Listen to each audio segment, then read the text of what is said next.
আমাদের কারো চরিত্রই ভালো না।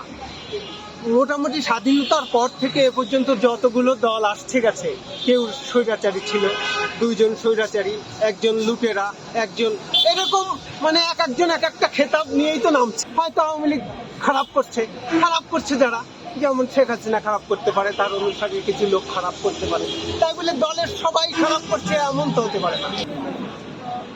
আলো না থাকলে যেমন অন্ধকার অনুভব করা সম্ভব না, ভালো না থাকলে যেমন মন্দের কার্যকারিতা সম্পর্কে আমরা বুঝবো না, স্বামী না থাকলে যেমন স্ত্রীর মর্যাদা থাকবে না, ঠিক তদনুরূপ এদেশের প্রেক্ষাপটে আওয়ামী লীগ ছাড়া এদেশের নির্বাচন ওরকম একটা অর্থহীন নির্বাচন বলে মনে হবে। জামাত তো ওরকম একটা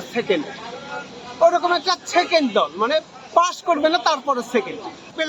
প্লেনের মার্কার একটা গজারির লাঠি প্রত্যেক অফিসে দিয়ে রাখলে ওই ভয়তে আর দ্বিতীয় কোনো অফিসার অন্যায় করার সুযোগ মানসিকতা আনতো না। আমাদের কারো চরিত্রই ভালো না। মোটামুটি স্বাধীনতার পর থেকে এ পর্যন্ত যতগুলো দল আসছে গেছে, কেউ স্বৈরাচারী ছিল, দুইজন স্বৈরাচারী, একজন লুটেরা, একজন এরকম, মানে এক একজন এক একটা খেতাব নিয়েই তো নামছে। কেউ তো ভালো জনগণের একদম কাছের লোক হিসাবে নামে নাই, সবাই খারাপ ছিল।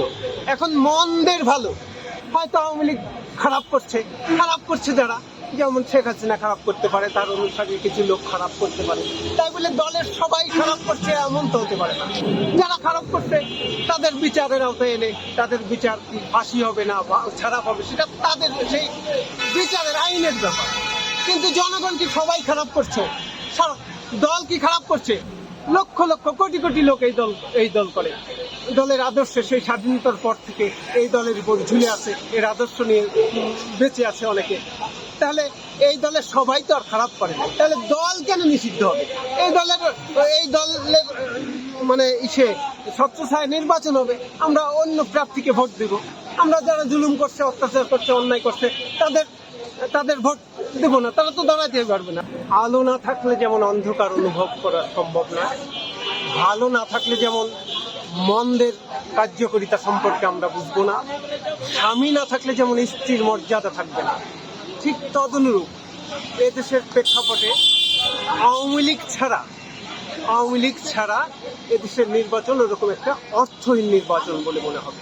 কারণ স্বাধীনতার পর থেকে আওয়ামী লীগ এবং বিএনপি যে দুটো দল, গণমুখী দল, এই দুটির একটিকে ছাড়া নির্বাচন হবে অনর্থক, ভিত্তিহীন। এখন বলতে পারবেন যে প্রতিদ্বন্দ্বী দল তো আছে, জামাত আছে। আসলে জামাত একটা কিরকম দল?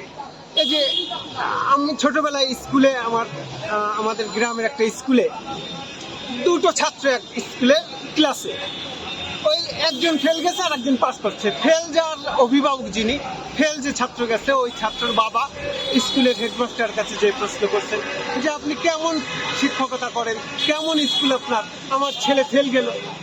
ওই মাস্টার ধমক দিয়ে বলতেছে, আরে আপনি শুধু আপনার ছেলের ফেলের কথা বুঝলেন, আপনার ছেলে যে সেকেন্ড হয়েছে ক্লাসের ভিতর। আসলে জামাত তো ওরকম একটা সেকেন্ড দল, মানে পাস করবে না তারপরে সেকেন্ড।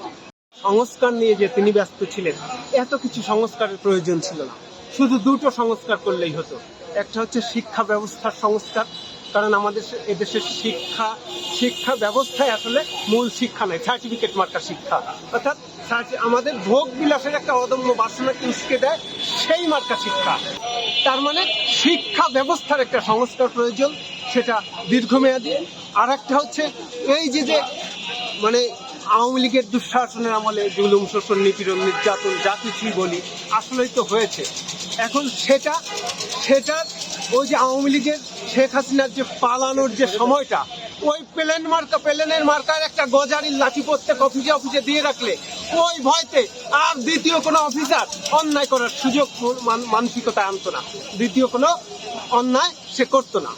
এই দুটো সংস্কার, অর্থাৎ একটা শিক্ষা ব্যবস্থা আর একটা ভয়ের যে সিদ্ধান্ত, ওই অফিসারের পেছনে একটা গজারির লাঠি, আর আওয়ামী লীগ পলায় যাচ্ছে, শেখ হাসিনা ওই 5ই আগস্ট যে প্লেনের একটা ছবি, এই দুটো, এই শিক্ষা এবং ওই প্লেনের ছবি দিলেই আমাদের সংস্কার হয়েছিল। এত কিছু সংস্কার প্রয়োজন নেই। সংস্কার করতে হবে মানুষের নীতি নৈতিকতার, উন্নত চরিত্র গঠন করতে হবে। ইউএফটি ফার্স্টের সাথে ট্রেড করুন যে কোনো জায়গা থেকে, ক্যাম্পাসে ক্লাসের ফাঁকে, ঢাকার জ্যামে বসে কিংবা ঘরে বসে। ট্রেডিং এখন হাতের মুঠোয়, তাই ট্রেড করুন যখন খুশি, যেখানে খুশি।